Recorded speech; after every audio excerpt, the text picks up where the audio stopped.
Hello, beautiful, wonderful, amazing children. It is so good to see you again, even virtually, not face to face, but I'm imagining you.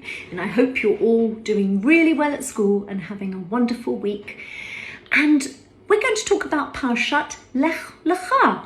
Go for yourself. What do you mean go for yourself? I don't know what you're talking about, Natalie. Well, I'm going to explain it. This week's Parsha. We usually do the rolling back the time, shall we? To go back in time to this week's Parsha. Rolling back the time. And one more. Rolling back the time. And one more. Rolling back the time. And thinking and thinking and thinking. Right. But we're going to go even a little bit back before that. Who is the main character in this week's Parsha, the most important person? It's someone called Avram. And he's going to get his name changed in this week's Parsha. And you might hear me saying the new name before I'm supposed to say the new name. And there's another very important person in this week's Parsha who was married to Avram.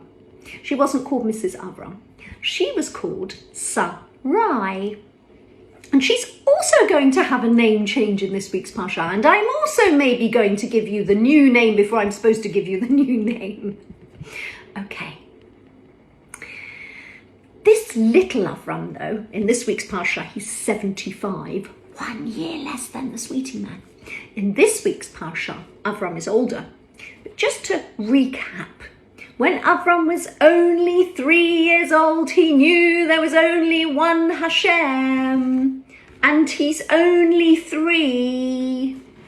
Now, some of you 3-year-olds are really, really amazing and you already know that there's only one Hashem, but you have wonderful mummies and daddies who teach you all about Judaism and all about our wonderful, wonderful religion. So you know that there's only one Hashem. But Avram didn't have a daddy who could teach him all about that. Avram's daddy and grandpa, Terach and Nahor, they believed in idols. An idol for the sun, an idol for the moon, an idol for the rain, an idol for money, an idol for the horses. I mean, I don't know that they had an idol for horses, but they might have done. You know, there were loads and loads and loads of idols. It was called idol worship. And Avram thought, I don't like this idol worship. I know that it's not a good idea.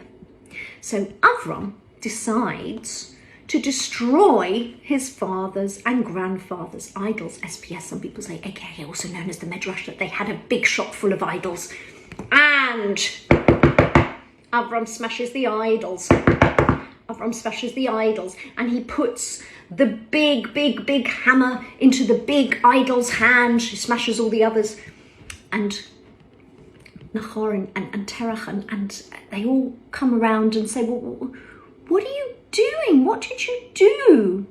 And Avram says, I didn't do anything.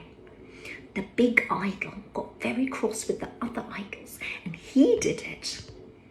And they say, don't be ridiculous. Idols can't do anything. They're made of wood or stone. They can't do anything. And Avram says, yeah, well, how silly is that you believe in them then? Maybe he said things like that. SPS, some people say, aka also known as the Midrash, who knows? But what we do know as well is that somebody calls the king. Didn't have a telephone, must have used a loudspeaker. Hello, King Nimrod. Are you in your palace? Are you home? King Nimrod, we need to speak to you. Here he is with his crown. King Nimrod, we think that you should know that there is a person in your country and he's destroying all the idols and his name is Avram. And Nimrod, who loved all his idols, thought, I'm going to have to deal with this Avram. I know what I'm going to do. I'm going to put him in a fiery furnace. My goodness gracious me. Now, children, we never, ever play with fire. Ever. This is only in the story, okay? Nothing happens to Avram, though. It's a miracle. Avram is walking around this furnace unharmed. some people say SPS, aka also known as the Medrash, that Nahor jumps in as well, the brother of Avram, and thinks, well, I can do the same thing, or Haran. And it didn't work out very well for Haran. It didn't work out very well at all. But we're not going to go into that now. But he did have a son called Lot. That was Avram's nephew. Was Lot a very good man? No, he was not. He was not a very good man. He had a few very nice characteristics, 5 syllables. Personality, 5 syllables. He had some attributes, 3 syllables. There were some things about him that were quite nice, which we'll learn about. But most of the things about him were not very great. He was only great because he got to hang out with Avram. Rolling back, rolling on to this week's parasha. Avram is 75 years old. 1 year less than the sweetie man. And Avram is told, go for yourself. Lech, Lecha, go for yourself to a new land. Rashi says, it's not, Hashem doesn't need anybody to do anything for him. But this is going to be the creation of the Jewish race for Avram. Avram is going to go for yourself. It's better for you. Don't stay where you are. This old place that you're in is not for you. Sometimes it's time for us to get up and move home, go to a better place. But usually when we're told to go to a better place or when we're moving home, usually children, we know where we're going. Mummies and daddies will say, well, we're going to this street, we're going to have this sort of house if we have to move home. And there are lots of wonderful books about moving home, which is wonderful. It makes it far less stressful because they're lovely books about moving home. So if you do get to move home, it's okay. It's nothing to worry about. But Avram didn't even know where he was going. He was just told to go to a place that Hashem would choose. I don't know. Is it going to have a bedroom for me? Is it going to have some pink somewhere maybe? Don't know about moving and not knowing where you're moving to. You have to have a lot of emunah. You have to have a lot of faith in Hashem. But Avram had a lot of faith in Hashem and he didn't worry. Maybe he put his cap on and he got ready to go and he just went wherever Hashem told him to. So off he went to wherever Hashem told him to. And did he go by himself? No, he didn't go by himself. He took with him children, somebody called Eliezer. In those days, there was a lot more service. People worked for people. Not quite as servants, kind of like servants, but not in a bad way. They weren't treated badly. At least Avram definitely did not treat Eliezer, his Damascus servant, more like a butler, I suppose, in charge of the house. And there were lots of big houses in the olden days where they had people working for them. And Eliezer and Avram, I think, got on very well, in fact, and Avram trusted him with everything. In fact, Avram thought to himself, I wonder if everything I have from Hashem is going to end up going to Eliezer. No, it's not. But Eliezer is still a good servant. He works very hard for Avram and he does all the right things that Avram tells him to do. So Avram goes with Eliezer. He obviously goes with Sarai. And they go to a place called Eretz Canaan. They go to a place which is going to be Mozambique? No. Ethiopia? Nope. Turkey? No. France? No. Sweden? No. What's it going to be called? It's going to be called Israel. Hooray! So what's wrong with that? Going to Israel, wonderful, story done. The Jewish people got the land of Israel, finished. Clap your hands, all done. No, it's not all done, is it? Of course, it never is all done. It's never as simple as that for the Jewish people.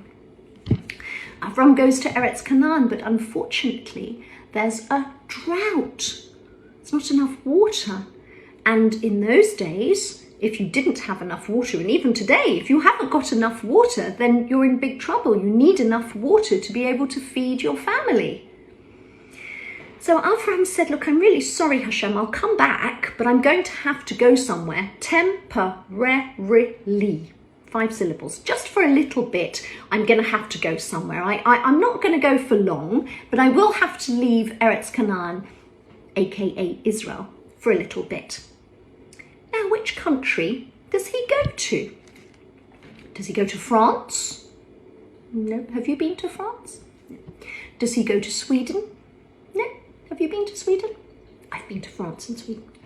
Does he go to St. Lucia in the Caribbean? It's a wonderful place to go to. You might have to stay there for 2 weeks and not go around the country, but still at the moment, because of the pandemic, the yucky virus. I've been to St. Lucia, but he didn't go there. Okay, so maybe did he go to Germany? I've been to Germany. That's quite a nice place. They're very good with track and trace. To go to Germany? No, he didn't go to Germany either. He went to a place called Egypt. Now, I actually haven't been to Egypt, although all of us Jewish people were in Egypt as slaves, but that's a completely different story for another week. Avram decides to go to Egypt. It's not too far away from Israel, actually, so it's quite a clever idea. But in those days, people could be a bit iffy. They could be a little bit naughty. If they liked someone, they might kidnap them. They might take them without permission. That's called stealing. You can't steal human beings. But in those days, the rules were a little bit funny. And Avram thought, well, I'd better look after Sarai. What best way could I look after Sarai, my wife? I'm going to put her in a box and hide her. Where's my box? I've got a box. Here you go. It's a lovely box.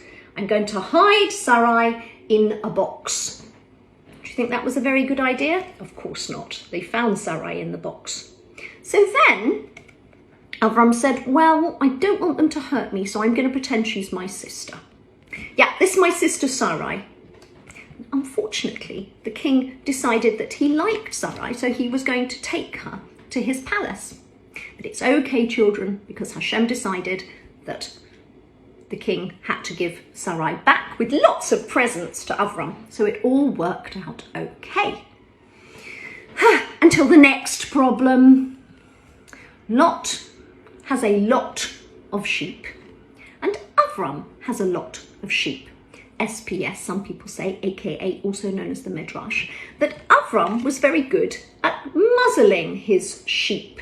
He would not let his sheep walk around in other people's fields that didn't belong to him and graze, eat their grass. Even though it's only grass, but it's not your grass. It doesn't belong to you.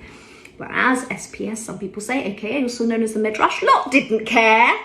How do I care? My sheep can eat anywhere. They're not going to be muzzled. So the shepherds, the people working on the sheep for Lot and Avram, did not get on very well together. Things were getting really out of hand. It wasn't working well. And Avram said, you know what, Lot? Why don't you choose a place that you want to live? Let's separate. Let's split up. Let's go our own separate ways. Why don't we do that? We'll still be friends. We'll still be family. But we just won't see each other all the time. We won't hang out with each other all the time with our sheep because we like to do things differently. This place is too small for both of us to do that together. So Lot is told by Avram, you go first. Where would you like to live? Who thinks that Lot chooses a place where there are nice people? Does Lot do that? Of course not. Lot chooses a place that's very good for grazing, grass, pasture, the sheep, fabulous. Not very nice people. The people are not very nicely behaved at all. You would not want to live there. Bad neighbours, great grazing, a place called Sodom. Hashem's got his eye on Sodom. We're going to find out next week what's going to happen to Sodom. It's not good for Sodom. And Avram moves to a better place. Canaan is happy. So, does everything work out okay for Lot? Of course not. In that place, there was a custom, there was a habit, it was the done thing, that people had to pay a lot of money called tax to be able to live there. We all pay taxes. All good people pay taxes when they're working and they earn enough money, even today. And there's a wonderful person called an accountant. Some of your mummies and daddies might be accountants, and they look after money and they help people so that they know that they pay exactly the right of money in their taxes. But Kedar Omer, king of Elam, and the three kings who are part of the tax people, the four kings plus Sodom, the king, say, right, we're not paying you, Kedar Omer and you kings. We're not doing it. No more taxes. Woohoo!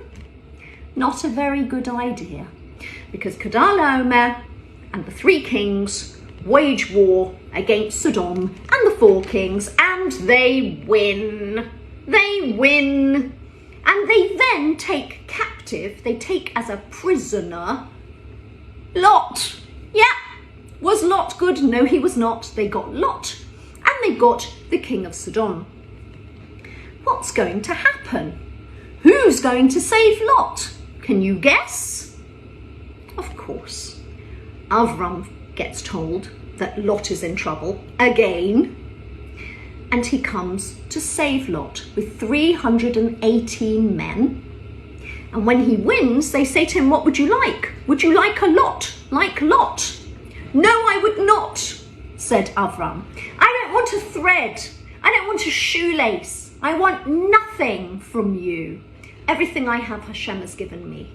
But I will give a tenth of everything to Melchizedek, to Shem, to one of the people that helped. I personally, I want nothing from you. Everything I have, I get from Hashem. I did the right thing. I've saved Lot.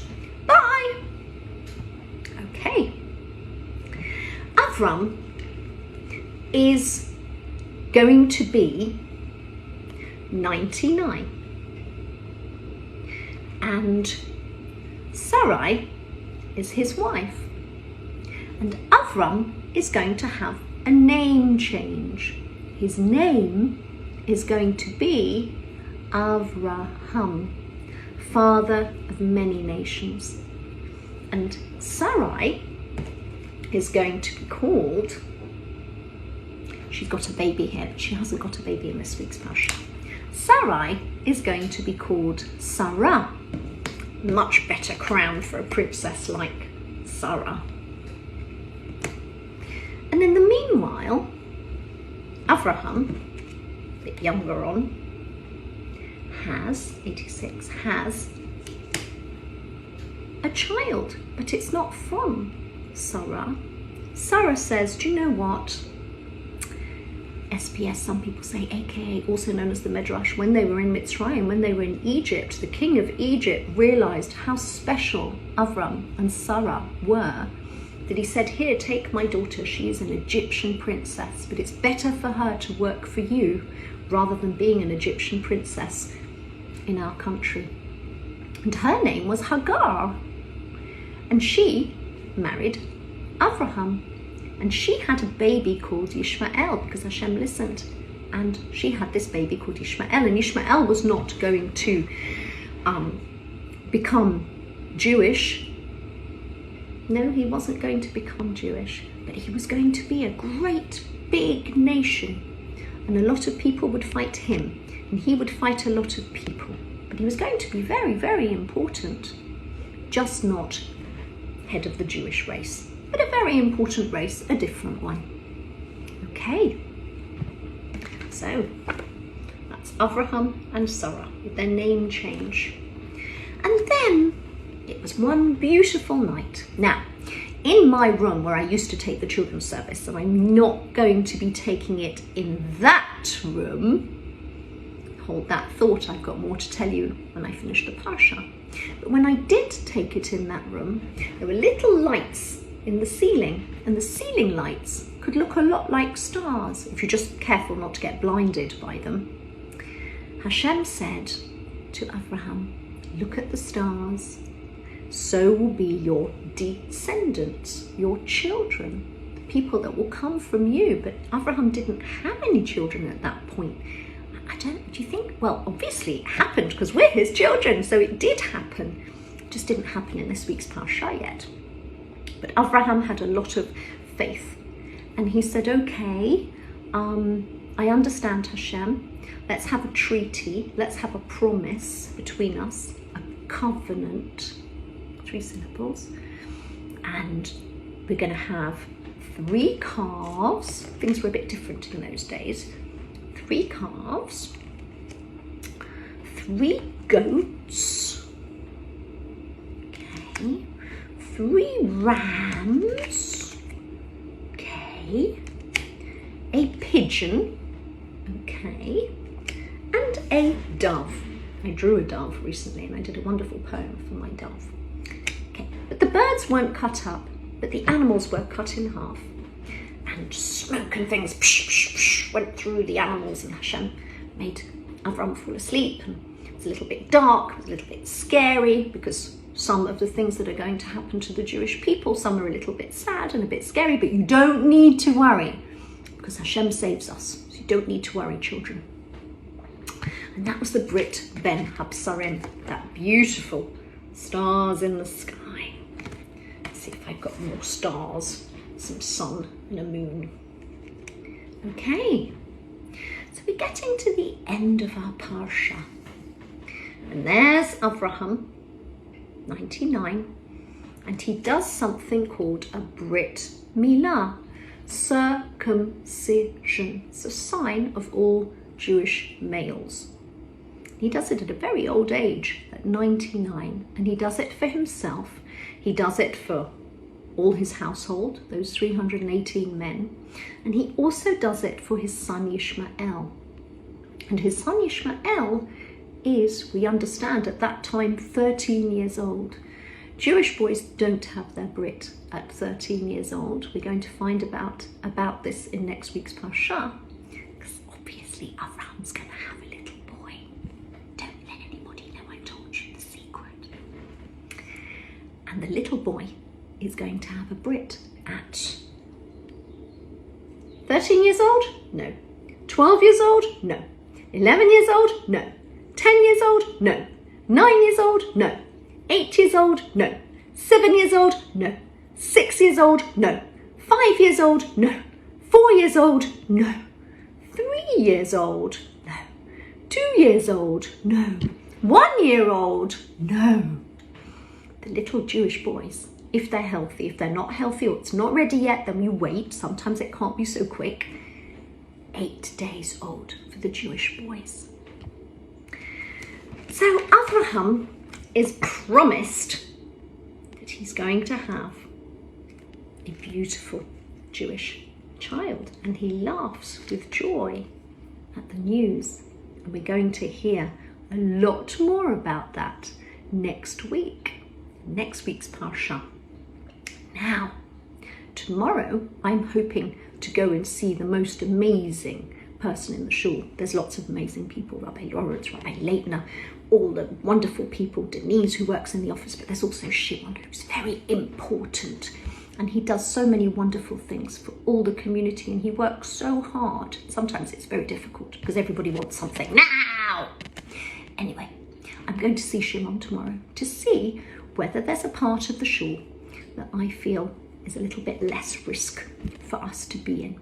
So if it all works out well, and I think very carefully about it, then maybe I will see some of the children next week. But we can't all come, so I'm hoping to carry on my videos for all the children that can't come, obviously. And I totally understand if you can't come and it's not safe for you to come, or whatever mummies and daddies decide. And if they decide that they do want you to come, then obviously you need to book. And you also, mummies and daddies and children, need to listen. That's very important, because we've got to make sure that the sweetie man is okay, and that Chloe, who takes lots of pills every day, is okay. But I'm really hoping, unless we go into another tier 3, where we might not be able to do it, but we'll see. Wouldn't that be amazing that I get to see you? And some of you I probably haven't even seen before, because you were too little to come to my service. And some of you might even be older than my service, but I don't mind if you want to come and spend a bit of time. But we have to listen to all the rules and stay safe. And I'm so much looking forward to seeing you, please God, very soon. Take care, be good. Listen to your mummies and daddies and do what they say. Listen to your mummies and daddies and don't forget to pray. Listen to all the rabbis, they really make my day. Then we will be happy. Stay safe, be strong, don't worry, and do what your mummies and daddies tell you to do. Okay? Bye-bye, wonderful children. See you soon.